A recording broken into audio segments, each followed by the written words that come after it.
vaqtni o'lchash, zamanni o'lchimi. Bilamizki, vaqtni o'lchashning asosiy vositasi bu soat. Bugun sizlar bilan soatni o'rganamiz. Ko'rib turganingizdek, ushbu soatda 3 ta strelka mavjud. Birinchisi akrep soat gösterir, soatni ko'rsatadi. Ikkinchisi yelkovan daqiqani gösterir, daqiqani ko'rsatadi. Uchinchisi esa saniye, saniyeyi gösterir, soniyani ko'rsatadi. 60 saniye 1 daqiqa, ya'ni ikki chizgi arasi. Xohlagan ikkita chiziqning orasi 1 daqiqa. 60 daqiqa 1 soat, 60 daqiqa 1 soat.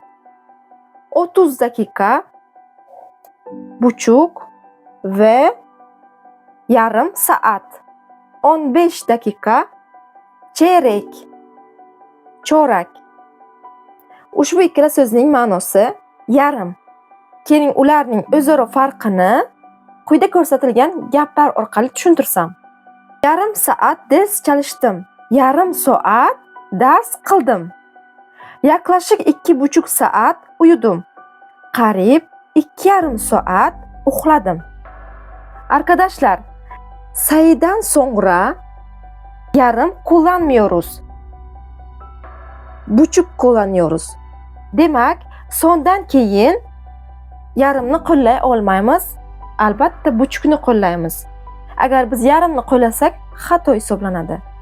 Soatimizga qaraymiz. Soat 12:30 yoki 12 dan o'tsa deyishimiz mumkin.